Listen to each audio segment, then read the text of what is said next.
He never lost.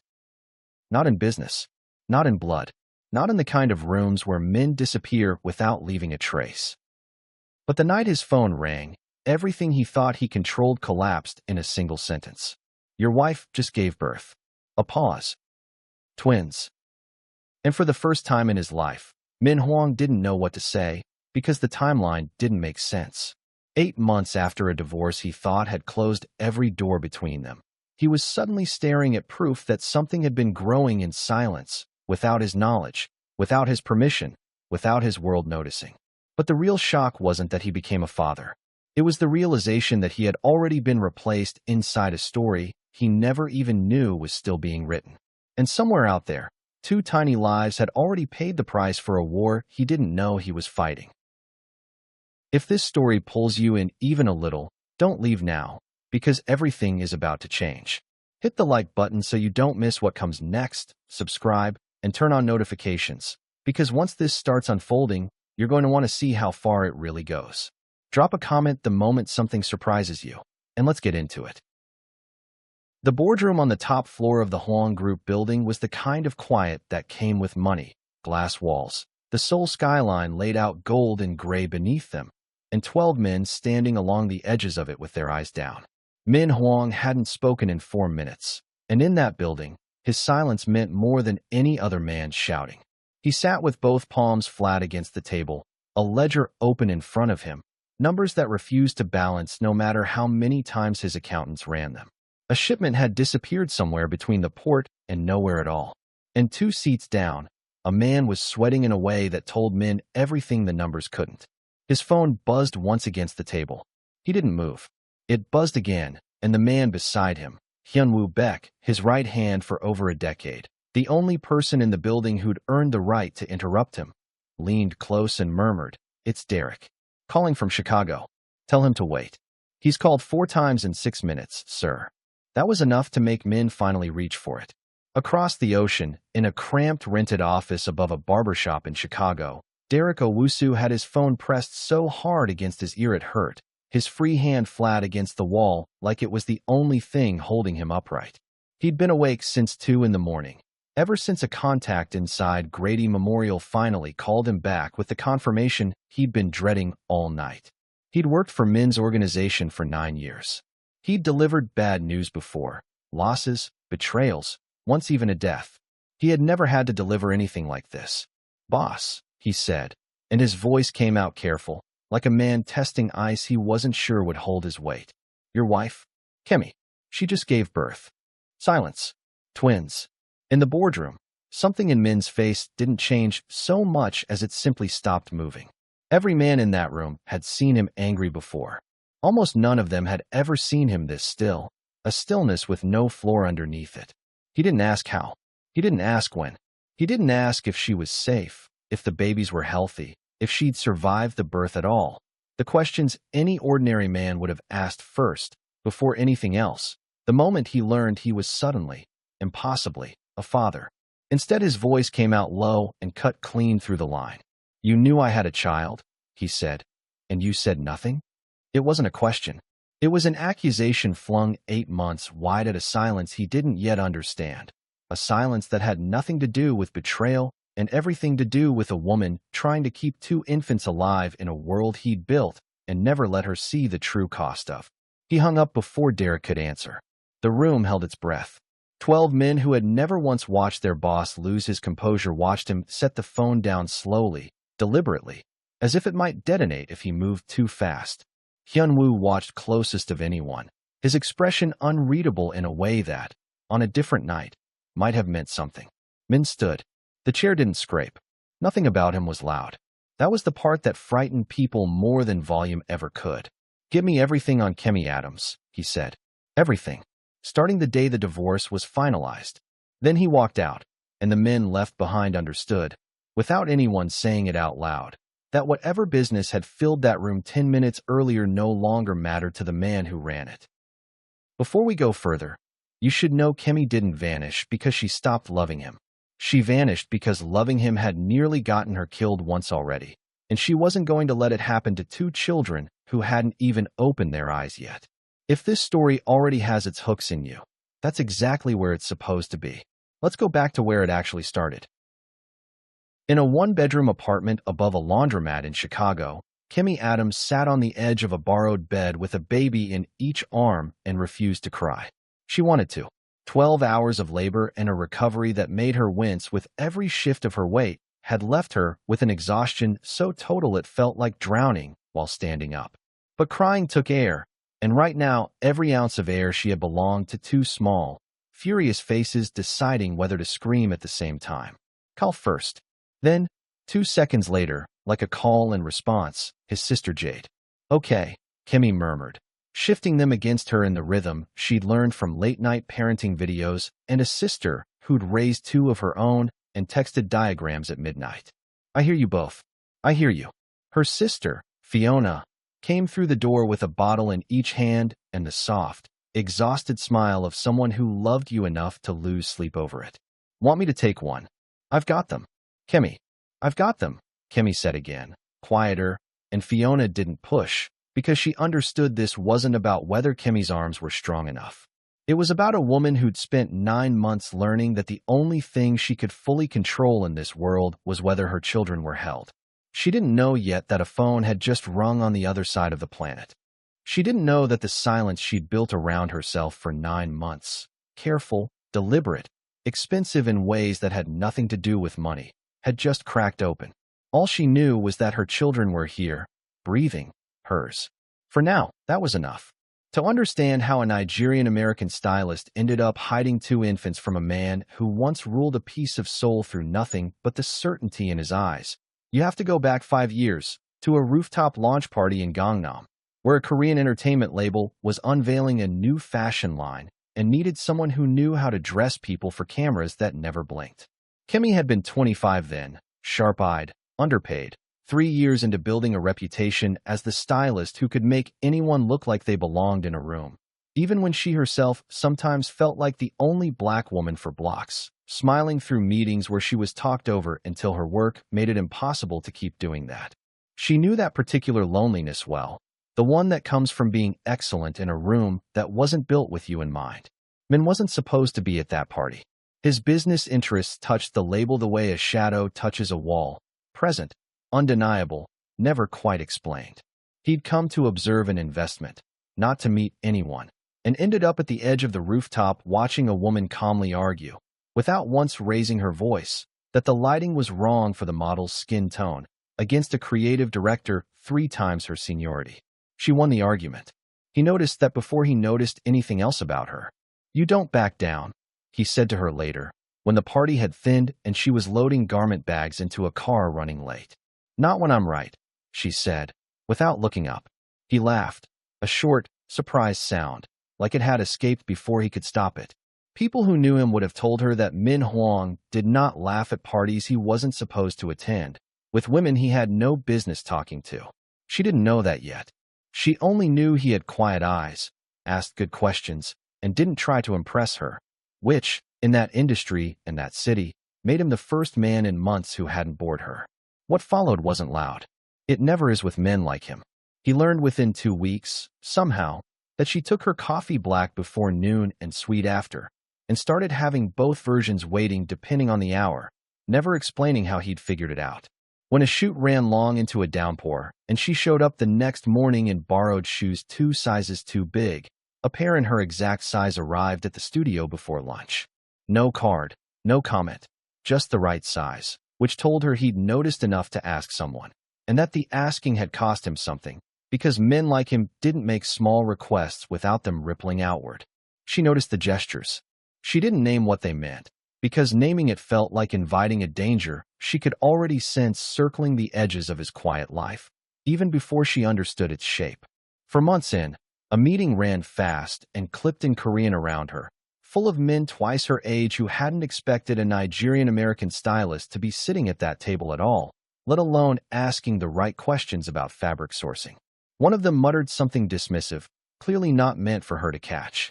Men answered him in the same language, sharp, final, before switching back to English mid-sentence, so she'd understand exactly what had just been settled on her behalf, without ever making a show of defending her at all.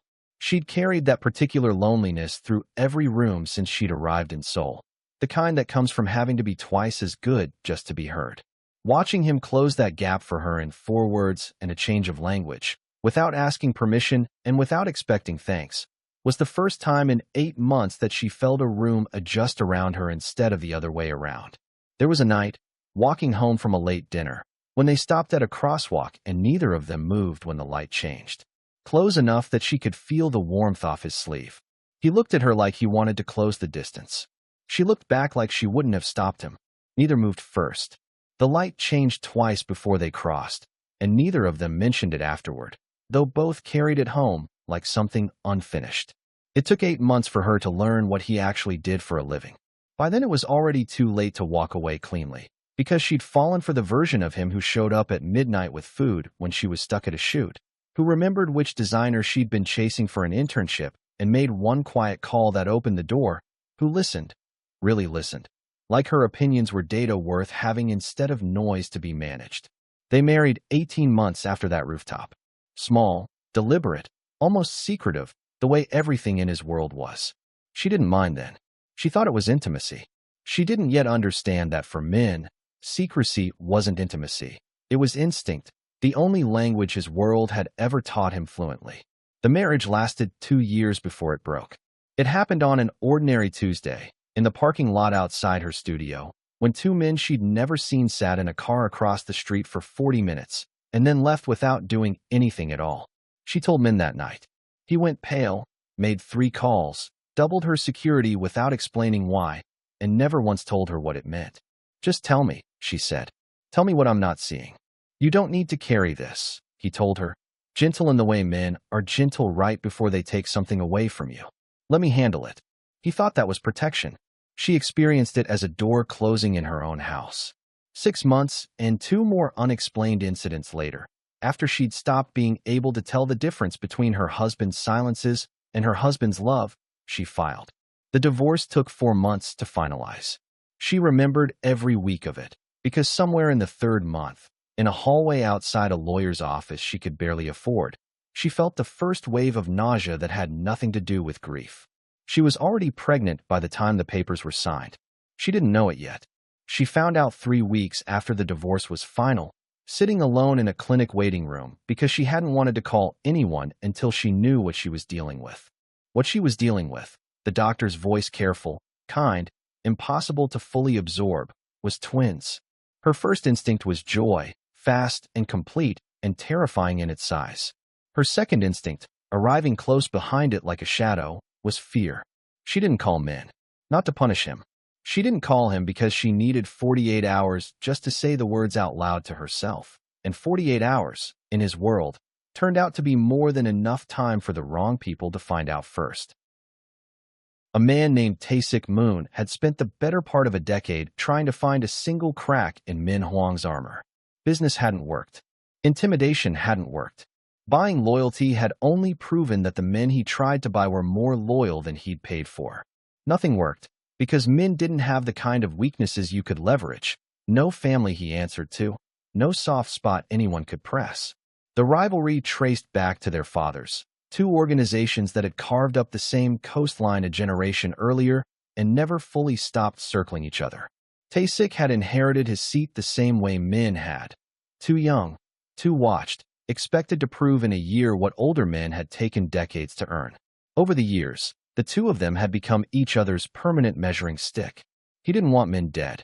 A dead rival was a martyr, and martyrs were inconvenient. What he wanted, what he'd wanted for years without finding a path to it, was to watch the man kneel. To find the one place where Min's certainty actually ran out and stand close enough to see his face when it did. Through a contact inside a private clinic who owed someone money and didn't ask too many questions about who was buying, Tae-sik learned that Min's ex-wife was pregnant. He sat on that fact for exactly 1 day before he understood what it meant. A man who had spent his whole life building something untouchable had just developed the single most touchable thing imaginable. And he didn't even know it yet. Find out everything, Tae-sik told his men. Doctor visits, due dates, where she's living. I want to know before he does. He got his answer 2 months later, when a second, more detailed leak confirmed what the first had only hinted at. Twins.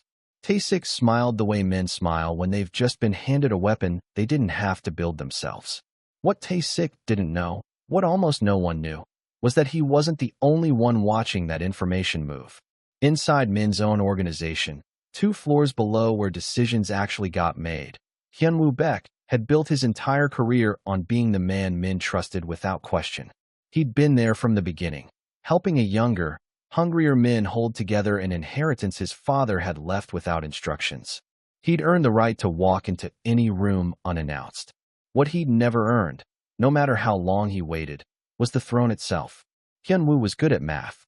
He understood, with a clarity that had curdled slowly over years into something colder, that an organization without an heir was an organization where the right-hand man's path forward stayed theoretically open.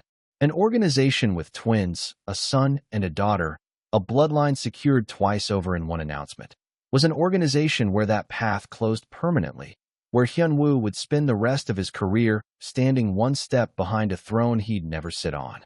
So when intelligence about the pregnancy crossed his desk, because everything still crossed his desk first, that was the whole architecture of his trust. He made a decision that would have been unthinkable to the version of himself who'd started this job a decade earlier. He buried it. Every flagged communication, every internal report that should have reached Min within hours, he intercepted and erased with the quiet efficiency of a man who knew exactly how the organization's information moved. And because ambition rarely travels alone, he didn't stop at silence. He let small, deniable pieces drift toward Tae-sik Moon's people, not loyalty to a rival, but insurance. If Tae-sik ever found a way to use this against Min, Hyunwoo wanted to be close enough to claim he'd helped cause it, and far enough away to never be blamed. He told himself it wasn't betrayal. He told himself it was patience. He was wrong on both counts. It would take Min months to prove it. Kimmy felt the danger before she understood it. A car idling too long outside her building, twice in 1 week. A delivery she hadn't ordered, addressed to a name she'd stopped using months earlier. A man at the pharmacy asking, too casually, whether a woman matching her description had filled a prenatal prescription there recently. She wasn't paranoid. She'd married into a world where paranoia was just another word for paying attention. 4 months pregnant with twins, alone, divorced from the one person who might have explained any of it, she had nowhere left to point her questions. The night that decided everything came in late autumn. She came home from a client fitting to find her apartment door unlocked, not broken, not forced, just unlocked, in a way that told her someone skilled and patient had been inside and wanted her to know it. Nothing was taken. Nothing was disturbed. On her kitchen counter, where her mail usually sat, was a single folder containing copies of her own medical records. Records she'd never shared with anyone outside that one clinic. There was no note. There didn't need to be one. The message was the folder itself. We know what you're carrying, and we know exactly how to reach you. She called Fiona that night, packed 2 bags before sunrise, and disappeared from her own life with a thoroughness she didn't know she had until she had to find it. She didn't go to Min. She'd replay that decision 100 times in the months ahead. Every official channel back to him. Every number, every lawyer who might have passed a message, had gone quiet in a way that felt less like distance and more like a wall. She didn't know yet that the wall had a name. She only knew she was on the wrong side of it, and that the 2 lives growing inside her depended on her finding her own way out. So she built one. A new apartment under her sister's lease. Cash where cash would work, careful digital silence where it wouldn't. A small, quiet circle of stylist clients who paid her under a different surname and never asked questions, because in her industry, eccentric privacy read as exactly the kind of mystique that made clients want you more. She gave birth to a boy first, 6 weeks early but strong enough that the monitoring stay lasted only 2 days. 90 seconds later, a girl. She named the boy Kyle. She named the girl Jade. She held them both before either of their fathers, biological or otherwise, knew they existed. In that hospital room, exhausted and more frightened than she'd ever admit, she made herself one promise. Whatever it cost her, she was going to keep them alive. She had no idea how literally that promise would be tested. It was tested first 11 days later, when a man in a delivery uniform that matched no real service buzzed her apartment twice, waited 4 minutes too long in the stairwell, and left without a package at all. Fiona caught him on the building's grainy hallway camera, frozen mid-step, looking directly into the lens a half-second too long before disappearing down the stairs. They didn't sleep that night. Kimmy sat up with both twins against her chest, feeling the particular terror of a mother 11 days postpartum, suddenly understanding that healing was a luxury the next several months weren't going to allow her. Fiona sat across from her with a kitchen knife she had no real intention of using and every intention of being ready to. Around 3 in the morning, exhausted past the point of fear, the two of them started, almost helplessly, to laugh. The fragile laughter of sisters who'd survived their mother's death together a decade earlier and had learned since that laughing in the dark was sometimes the only thing keeping either of them upright. "We are not dying in this apartment," Fiona said, wiping her eyes. "I refuse. I did not survive Mama's funeral and 2 terrible boyfriends just to go out over a man in a fake delivery uniform." "You're ridiculous," Kimmy said, and meant it as the highest compliment she had left to give. They moved again 3 days later, the second of what would become 4 moves in the months that followed, each one farther, more careful, more expensive in the ways that mattered most. Kimmy learned to read a room the way Min had once read boardrooms, without ever knowing she was learning the same skill from the opposite side of his world. Which cars idled a beat too long? Which strangers asked one question more than a stranger needed to ask? It wasn't a life either of them would have chosen. But it was hers, built with her own 2 hands out of almost nothing, and there was a fierce, private pride in that. The same pride that had once gotten her hired on rooftops in Seoul, and would, months later, be the exact thing that kept her steady enough to walk into a warehouse and refuse to be afraid. Min didn't sleep that first night, and he didn't try to. He sat in his office until 4 in the morning with every file his people could pull on the divorce spread across his desk. Communications logs, legal correspondence, internal memos that should have flagged something the moment Kimmy's pregnancy entered any system connected to his world. There was nothing, not a fragment, not even an error message hinting something had once existed and been deleted. The absence itself was the first thing that told him this wasn't an accident. Bureaucracies left scars when information went missing. This looked clean, surgical, done by someone who understood exactly which seams to cut so nothing showed. By morning, he'd assembled 6 of his most trusted men who'd been with him since his father's reign, and laid out the problem with a calm that cost him more than any of them understood. "Someone inside this organization knew my ex-wife was pregnant," he said, "and made sure I never found out. I want to know who, and I want to know before I have to ask twice." Hyun-woo sat at the far end of the table, hands folded, expression appropriately grim, and said exactly the right things in exactly the right tone. He offered to lead the internal audit himself. He suggested 3 names worth investigating first, none of them his own. Min, exhausted and grieving months he could never get back, agreed. It would be weeks before he understood what trusting the fox with counting the henhouse had cost him.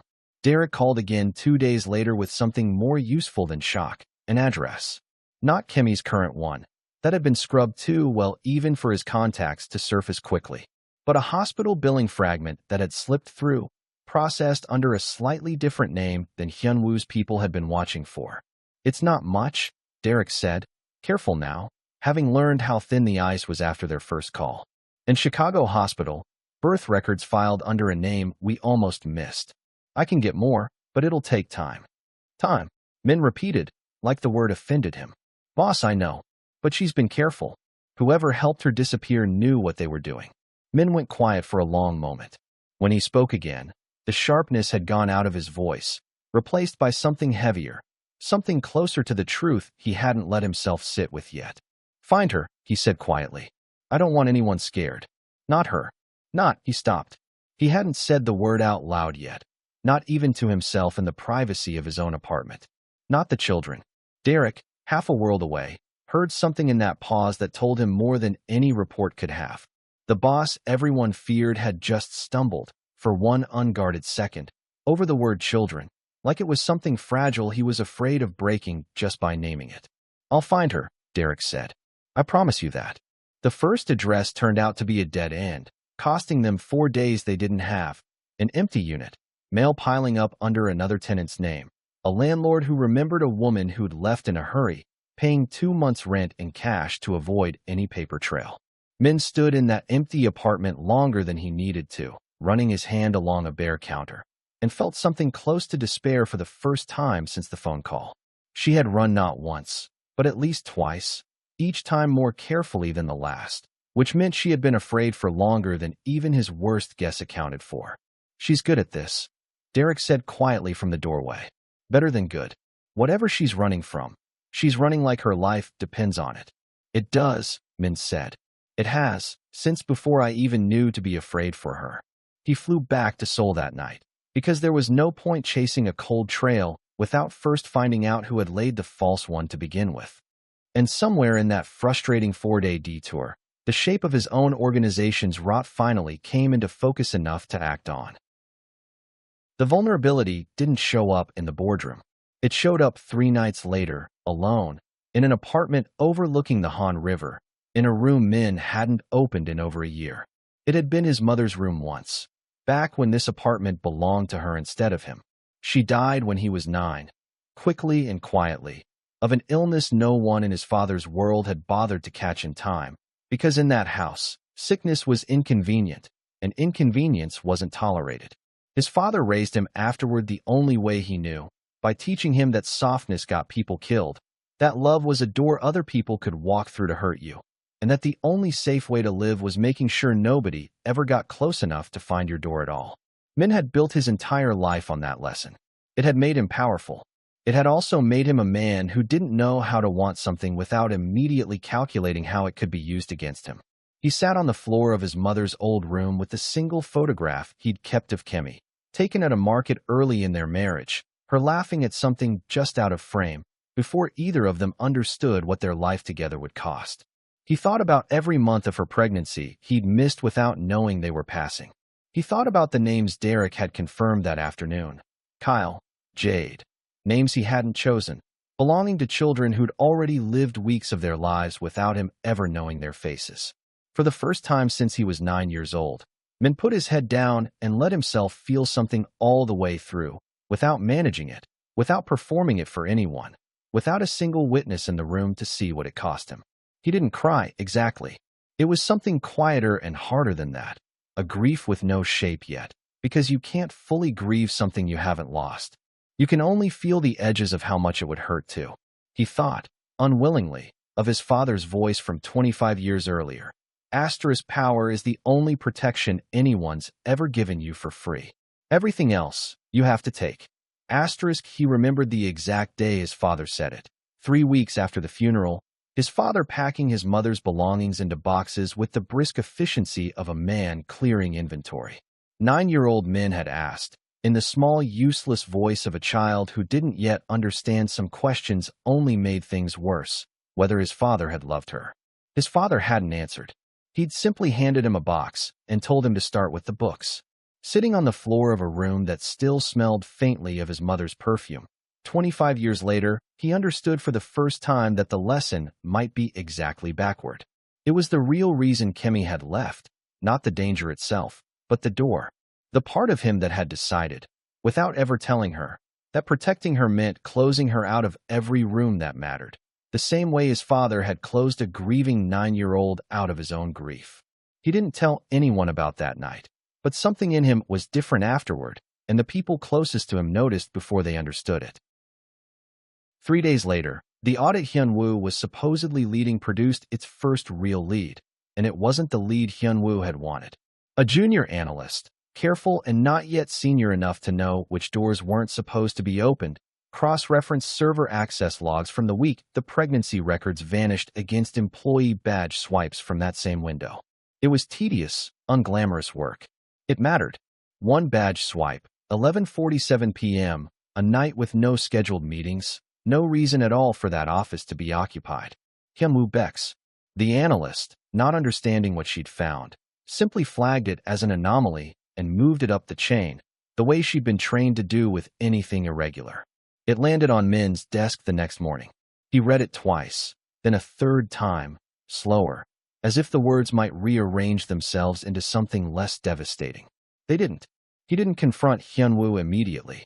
That restraint cost him more than almost anything else in this story. He spent 2 days building the case in full, because he needed to know not just that Hyun-woo had done it, but why and how far it had spread. The how far was the part that changed everything. Buried in the same logs, once he knew where to look, were fragments of encrypted outbound communication between an account Hyun-woo had quietly maintained for years and a number that traced through 3 intermediary shells back to Tae-sik Moon's organization. It wasn't just betrayal. It was a leak with a destination. He called Hyun-woo into his office alone. No guards, no witnesses, because what he was about to do, he needed to do as a man who'd been betrayed, not as a boss performing power for an audience. Hyun-woo walked in already knowing, by the stillness in the room, that something had changed.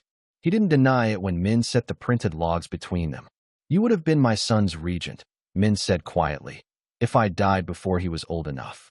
You would have run this entire organization in my name, and I would have trusted you with it without a second thought." "I know," Hyun-woo said. "Then explain it to me. I have spent 10 years thinking you were the one person in this building who didn't need explaining." Hyun-woo's folded hands didn't move. "You were never going to give me more than what you already had," he said, and for the first time in a decade, there was no performance left in his voice. "I built half of what you have. I bled for half of what you have. And the moment a child existed with your blood in their veins, every door I spent my life prying open was going to close again, permanently. I was going to spend the rest of my career standing one step behind a crib. So you sold my children to a man who would use them as leverage to destroy everything you claim to have built. I never thought he'd find them," Hyun-woo said, and something like genuine regret moved through his face for one unguarded second. "I thought I was protecting my own future. I didn't think it through past that. That's the problem with men like you," Min said, standing slowly, his voice never once rising. "You think ambition is the same thing as vision. It isn't. Vision means understanding what you're willing to destroy to get what you want. You didn't understand that until it was already too late to take back. He didn't have him killed. That would have been the easy ending, the kind his father would have demanded without a second thought. Something had started shifting in him on the floor of that dead woman's room 3 nights earlier. Instead, within the hour, Hyun-woo Baek was stripped of every title, every access, every loyalty the organization had ever extended him, and handed over quietly to the kind of people who dealt with men who'd sold out dangerous families for money. What happened to him after that left this story's frame entirely, and Min, for the first time in his adult life, didn't ask for details. He gathered the same 6 lieutenants and told them plainly that the man who had stood beside all of them for a decade had sold the organization's most private vulnerability to its oldest enemy for nothing but his own wounded ambition. "I'm not telling you this to frighten you," he said. "I'm telling you because I need this organization rebuilt on something sturdier than blind trust in whoever sits closest to me. Starting today, no single person controls every channel. Not even me." It was, in its own way, the first decision he'd ever made that had nothing to do with consolidating power and everything to do with making the structure itself safer for the people inside it. What he didn't know, what no one in that room could have known, was that Tae-sik Moon had stopped needing new information 3 days earlier. He already knew exactly where Kemi was, and he was done waiting. In Chicago, Kemi noticed the car again on a Thursday, the same dark sedan parked across from the laundromat below her apartment, 2 men inside, not moving, not pretending to be anything other than exactly what they were. She didn't panic. She'd learned that panic was a luxury she couldn't afford with 2 infants depending on her not to fall apart. She closed the blinds, moved the twins to the back bedroom, and called Fiona with a voice steady enough that her sister almost didn't catch the fear underneath it. "They're back," Kemi said. "Same car. You think it's them? The ones from before?" "It's been months," Kemi said slowly. "And whoever they are, they've never once tried to make contact. They just watch, and then they leave. I don't think people who only want to scare someone behave like that." She was right. She just didn't know how right yet. 2 days earlier, a different kind of attention had arrived in the city. A man working for Derek, quiet and professional, asking careful questions at a hospital records office about a billing discrepancy that didn't exist, hunting the same trail Tae-sik's people had found weeks before. 2 organizations racing toward the same address for entirely different reasons, neither aware how close the other had gotten. It was Fiona who spotted Derek's man first, sloppier than the watchers across the street. asking too many direct questions at a pharmacy 2 blocks away, flashing a photograph that made the pharmacist's eyes flick briefly toward the apartment building before she caught herself. Fiona told Kimmy that night, and for the first time since she'd run, Kimmy felt something close to true terror. Not because a stranger was looking for her, but because the silence she'd built around herself, the silence she'd treated like a wall thick enough to keep her children safe, had developed a crack wide enough for more than one kind of danger to slip through. "We need to move again," Fiona said. Kimmy looked at her twins asleep in a single crib too small for both of them and felt the full crushing weight of a decision she'd been making in smaller versions every day since they were born. "I don't know if we can keep doing this," she said quietly. "I don't know how many more times I can run before one of us makes a mistake." It was the first time she'd said the thought out loud. It wouldn't be the last. 3 nights later, she'd gone out briefly to a 24-hour pharmacy 4 blocks away for formula, leaving the twins asleep under Fiona's watch, because some risks were smaller than others. She was back within 25 minutes. The apartment door was open. Not broken. Open, the same shape of message she'd found in a different city, a different lifetime. Her body understood before her mind caught up, and she was running before she'd consciously decided to. Fiona was on the living room floor, a chair knocked sideways, a thin line of blood at her hairline, conscious and furious, scrambling up the second Kimmy came through the door, already shouting that she was fine, but they'd taken. "Where are they?" Kimmy said, and her voice didn't sound like her own. It sounded like something underneath it that had waited months for permission to come out. "I tried," Fiona said, crying now, for the first time since their mother's funeral. "I swear to God, Kimmy, I tried. There were 2 of them. I couldn't." The crib in the back bedroom was empty. Kimmy stood in that doorway for what felt like an hour and was probably 4 seconds. And in those 4 seconds, everything she'd built her life around, the careful silence, the cash payments, the new surname, the promise she'd made in a hospital room before either child had a name, collapsed into a single unbearable fact. She had failed. The one thing she'd promised to keep them safe from had walked through her own front door while she was 4 blocks away buying formula. And now her children were gone. She sank to the floor, the formula bag still gripped in one fist, and let the full weight of everything she'd carried finally land on her completely. She thought of every choice that led to this floor, leaving without a word, trusting no one outside the smallest circle she could build, believing if she was careful enough, alone enough, she could outsurvive a world she'd never agreed to be part of. She had done everything right by every rule she knew, and it hadn't been enough. "Kimmy." Fiona's hand was on her shoulder, gentle and insistent. "Look at me. This isn't over. You hear me." It took a long moment to find her voice, and when she did, it came out smaller than she meant. "I don't know how to fight people like this, Fiona. I never did. I only knew how to run. This is the part that happens at 2 in the morning, alone, in the dark, when a person has to decide whether to keep fighting or finally let the fear win. Stay with it, because what she does next is the whole reason this story is worth telling at all." She didn't call the police. There was no version of that conversation that ended anywhere useful. Not when the truth involved a Korean crime family, a rival syndicate, and a set of circumstances no precinct in Georgia was equipped to untangle in time. She called Derek instead, the number Fiona had found scrawled on a torn piece of paper inside the diaper bag, left behind, clumsily, by Min's own man during his earlier search. The only thread connecting her, however reluctantly, back to the one person whose resources actually matched the size of this problem. Derek picked up on the second ring, as if he'd been waiting for exactly this call without knowing it was coming. "They took them," Kimmy said, her voice cracking through the middle of the sentence. "My children. Someone walked into my apartment and took them, and I don't know who, I don't know where." "Kimmy." His voice was steady, deliberately so, the voice of a man who'd learned that steadiness was sometimes the only thing you could give someone in free fall. "Breathe. Tell me exactly what you saw. Every detail. We're already closer than you think." It took her 3 tries to get through it without breaking. When she finished, Derek was already moving, already on a second line to a number in Seoul that hadn't stopped ringing in months the way it rang that night. Min was on a plane within 90 minutes, cutting across the dark Pacific while Derek fed him updates in pieces too thin to be reassuring. A partial license plate, A security camera 2 streets over that caught the edge of a dark sedan, and finally a name. When one of Min's contacts inside Tae-sik's organization, a man who owed him a debt from years earlier and had been waiting for a way to repay it, confirmed where the children were being held, a warehouse on the edge of the city, chosen specifically because it had no reason to attract attention. Through that same channel, a second, unsigned message arrived alongside the address.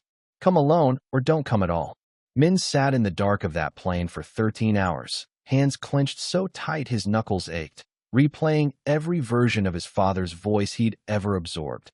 Power is the only protection anyone's ever given you for free, and understanding, with a clarity that arrived too late to comfort him, exactly how wrong that lesson had always been.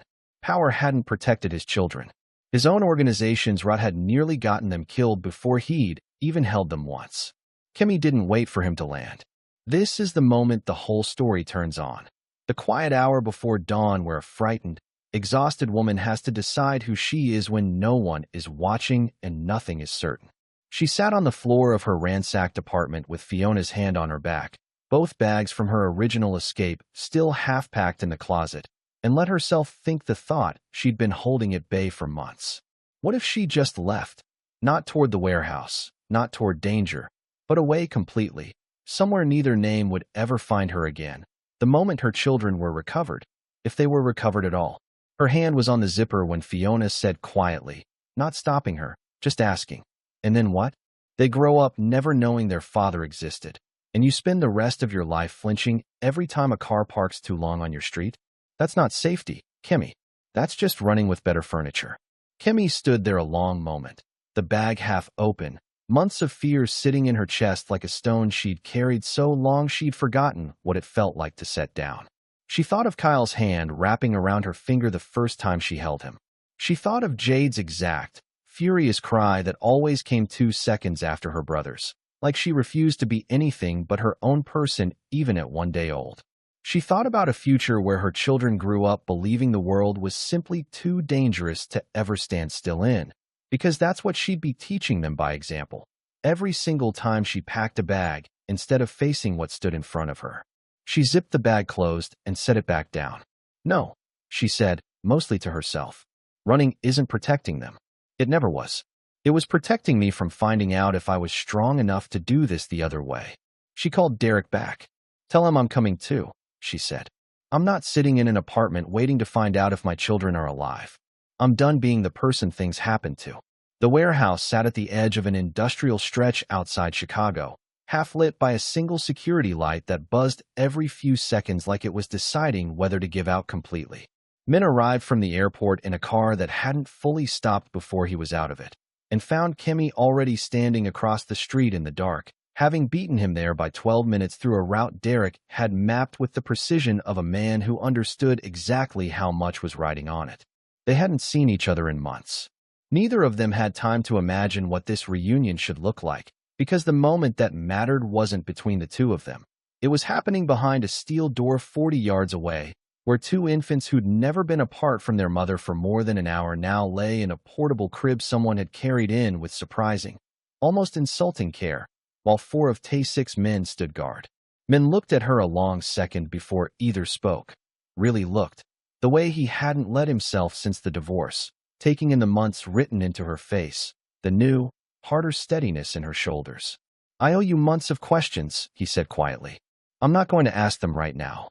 "Good," she said, "because I don't owe you any answers until they're safe.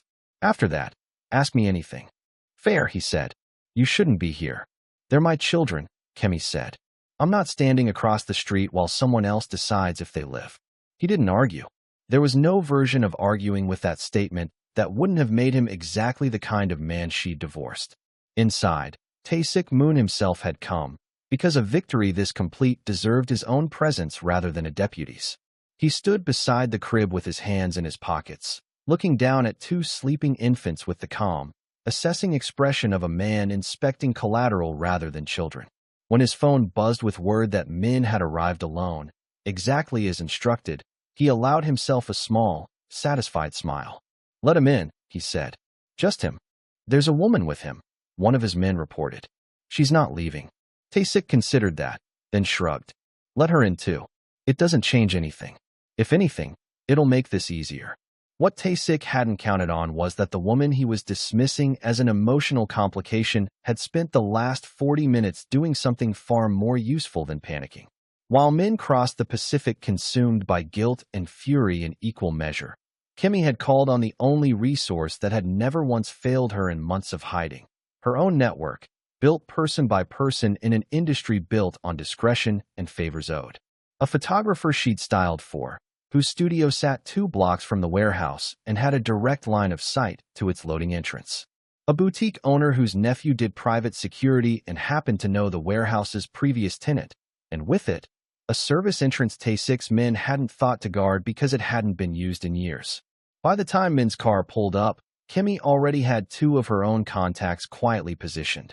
Not armed, not trained for violence, just present, watching, ready to create exactly the kind of distraction a woman with nothing left to lose needed. She didn't tell Min any of this on the way in. She didn't need his permission for it, and some old, hard-won part of her wanted him to understand, without her having to explain, that she hadn't simply spent months waiting to be rescued. The steel door rolled open. Tae-sik watched Min walk into a room he didn't control, possibly for the first time in either of their lives. "You came alone," Tae-sik said, pleasant, almost warm, the tone of a man savoring a win. "I respected that, so I'll be reasonable too. Where are they?" "Safe. For now. You and I both know that's a temporary condition, and how long it stays true depends entirely on what you're willing to give me." "Name it." Tae-sik's smile widened slightly, because that answer, fast, unconditional, no posturing, told him more about how thoroughly he'd already won than any threat could have. "Your territory east of the river, full transfer, effective tonight. And your silence, permanently, about everything that's happened this week. You disappear from the conversation. I expand into the space you leave behind. And your children go home with their mother, unharmed. And if I refuse?" Tae-sik glanced down at the crib, almost lazily. "Then we have a very different conversation. And I don't think either of us wants that." It was, by every rule Min had spent his life mastering, an unwinnable position. No leverage. His information pipeline gone. His most trusted man the very source of this catastrophe. His children 20 feet away in the hands of a man with no reason to extend mercy he wasn't being paid for. "He's not the only one who came prepared," Kimmy said. Every head in the warehouse turned. She hadn't raised her voice. She didn't need to. There was a stillness in her. The same stillness that had made a creative director back down on a rooftop 5 years earlier, the unmistakable presence of a woman who had decided, completely, that she was no longer willing to be the person things happened to. "You think this is just you and him and a transaction you've already won?" she said to Tae-sik. "I've spent months learning exactly how to disappear in this city, and exactly who I can trust to help me do it. There are people outside this building right now who already know what's happening in here, who've already documented everything they've seen, and who have very specific, very simple instructions about what happens if my children and I don't walk out of here in the next 10 minutes. It wasn't entirely a bluff. The photographer 2 blocks away had a long lens trained on the loading entrance, and a phone open to a local news producer who owed Kimmy a favor from a styling job 3 years earlier, a debt that had survived even her months of reinvention, because the woman had never stopped looking for her work. Not enough firepower to win a war, but more than enough to turn Tae-sik's quiet, controlled victory into exactly the kind of public exposure his entire operation depended on avoiding. Tae-sik's smile faltered. "You're bluffing.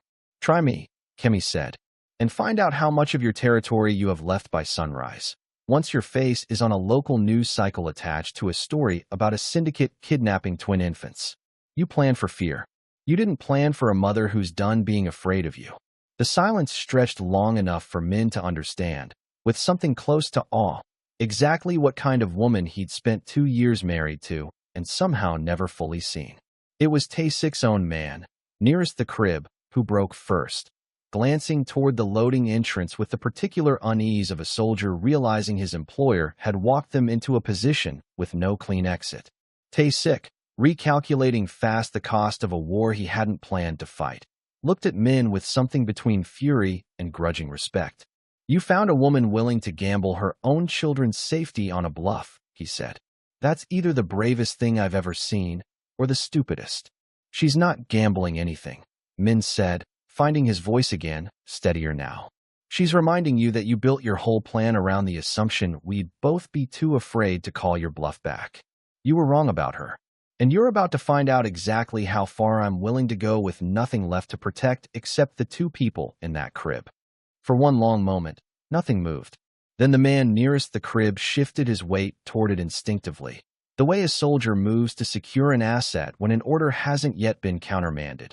And Kimmy felt her whole body go cold and still at once. "Don't," she said. It wasn't loud, but it carried, because there was nothing left in her voice but absolute certainty. "You touch that crib again, and I promise you every camera, every favor, every connection I have spends the rest of tonight making sure his name is the only thing trending in this city by morning. He already knows that. Ask him." The man looked to Tae-sik, who didn't move for a long, taut second, his eyes flicking once between Kimmy's unblinking stillness and Min's quiet, coiled patience, doing the same math he'd been doing for an hour and arriving at a different answer than the one he'd walked in with. "Stand down," Tae-sik said. The man stepped back from the crib. Tae-sik looked at it once more, then, with the particular grace of a man cutting his losses before they compounded, nodded once to his people. "Let them go. This isn't worth what it's about to cost." Kimmy didn't run to the crib. She walked, fast but controlled, the way she'd learned to move through every crisis of the last months, because some part of her understood that losing her composure now could unravel this entire fragile, hard-won standoff. Kyle and Jade were exactly as she'd left them, asleep, miraculously undisturbed by everything that had happened 20 feet from their crib. She lifted them both, one against each shoulder, and felt the full weight of everything she'd carried finally exhale out of her chest. Min watched from across the room and didn't move toward them yet. Some part of him understood, without being told, that this moment belonged to her first, that she'd earned the right to reach them, to confirm with her own hands that they were breathing and whole, before anyone else was allowed close enough to share it. It was Kimmy who turned to him, finally, twins asleep against her. "Do you want to hold your son?" What happened in the next minute is the part this whole story has been building toward. Min Huang, who had once made a rival syndicate disband itself rather than face him directly, who had built an empire believing power was the only protection anyone owed him, crossed the room with his hands shaking for the first time since he was 9 years old. Kimmy shifted Kyle gently into his arms and showed him, without a single word, how to support his son's head. He stood there in a half-lit warehouse on the edge of a city he'd never planned to know, holding a child he had missed every single day of existing, and felt every single thing he had ever built in that world. The territory, the fear, the certainty, the empire his father had handed him like a weapon, collapse into something suddenly, finally meaningless next to the small, impossibly fragile life breathing against his chest. "I'm sorry," he said, eventually, to his son, to Kimmy, to all the months he couldn't get back. "I'm sorry it took me this long to understand what I was supposed to be protecting." Kimmy, holding Jade against her own shoulder, watched the man she'd divorced finally become someone she recognized from the very beginning of their story, the version who'd laughed, surprised, at a rooftop party 5 years earlier, before either of them understood what his world would cost them. "You couldn't have understood it from the outside," she said quietly. "Nobody does. You have to actually be holding them. It would be a clean ending if the story stopped there. But real reconciliation isn't a single moment. It's 100 smaller ones that follow it." Fiona's call came an hour later, while Kimmy sat in the back of Min's car with both twins finally settled, the adrenaline of the night beginning its long, slow drain out of her body. "They told me you got them back," Fiona said, her voice thick with the relief of someone who'd spent the last several hours imagining the worst. "Are you okay? Are they okay?" "We're okay," Kimmy said, and felt the words land somewhere true in her chest for the first time in a very long time. "Fiona, we're actually okay. I was so scared. I thought I'd failed you. I thought I let them take the one thing you trusted me to protect." "You didn't fail anyone," Kimmy said firmly. "You fought 2 grown men with nothing but a chair, and you're sitting there with a bruise to prove it. You kept me sane through all of this when I had nothing else. That's not failure. That's the only reason any of us made it this far." There was a long pause, and then, quieter, Fiona said the thing Kimmy hadn't realized she needed to hear. "We did it though, didn't we? You did it.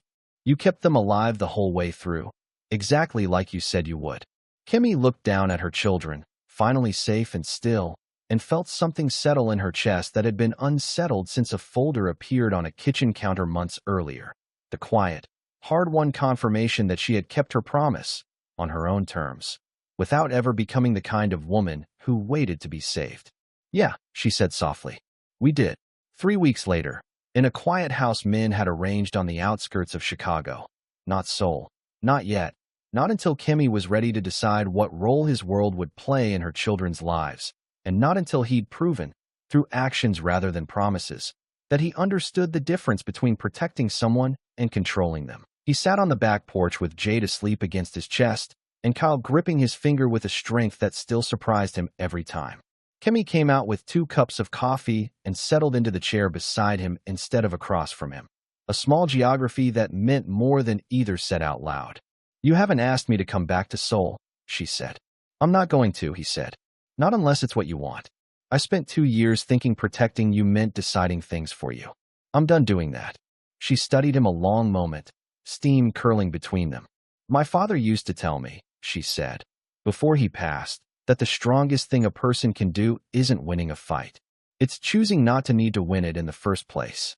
Min looked down at his daughter, breathing in that small, impossible rhythm that had undone every certainty he'd built his life around. "My father told me power was the only protection anyone gets for free," he said. "I believed that for 25 years. I think he had it backward. I think protection is the only kind of power that was ever actually worth having." Kimmy didn't answer that. She reached over instead and rested her hand against his arm. The first deliberate touch either of them had allowed themselves since the divorce. He turned his head, slow, careful. "The way you move towards something you're afraid might still pull away." She didn't pull away. The kiss that followed wasn't dramatic. It didn't erase the months of fear or the lives nearly lost to a war that had nothing to do with either of them. It was quiet, brief, and entirely earned. 2 people who had finally stopped fighting each other long enough to remember why they'd started fighting for each other in the first place. Kyle stirred against Min's shoulder and let out a small, sleepy sound, and both of them laughed, soft against each other, the kind of laugh that belongs only to people who've survived something together. Kimmy's phone buzzed on the table beside her. She almost let it go to voicemail, the way she'd let almost everything go to voicemail for so long, until she saw the name on the screen. A creative director in New York she'd been chasing a contract with for over a year, back when her biggest worry was simply whether her work was good enough to be seen. She answered it, twins finally quiet between her and Min, and listened as the woman on the other end offered her the lead stylist position on a campaign she'd once believed was years out of reach, found through a recommendation that had traveled back to her from the very boutique owner whose nephew had helped her the night of the warehouse. Reputations built quietly, it turned out, traveled further than she'd ever given herself credit for. She hung up and sat there a moment, just breathing, a feeling settling into place that had nothing to do with Min or Tae-sik or any war that had never been hers to begin with. The quiet, separate proof that the woman she'd built in hiding, under a different name, in a city that owed her nothing, had been good enough all along, with or without anyone watching. "Good news?" Min asked. "The kind I built myself," she said, and the smile that came with it belonged entirely to her. Later that evening, when both twins startled awake at once, crying in that overlapping call-and-response rhythm Kimmy knew by heart, she watched Min lift them both against him without waiting to be asked. His voice low and steady, the same patient cadence she'd used in a borrowed apartment above a laundromat the night they were born. No one had taught him the words. He'd simply watched her do it enough times to understand that the calm itself was the whole technique. Both children quieted within a minute, settling against him the way they'd once settled only for her, and Kimmy stood in the doorway and let herself feel, fully, the particular relief of not having to be the only steady hand left in the room.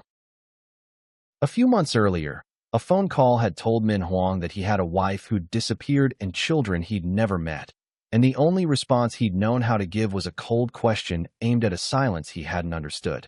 Now, on a quiet porch he never could have imagined for himself, his daughter asleep against his chest, and his son's hand wrapped around his finger, he finally understood the real answer to a question he'd never finished asking.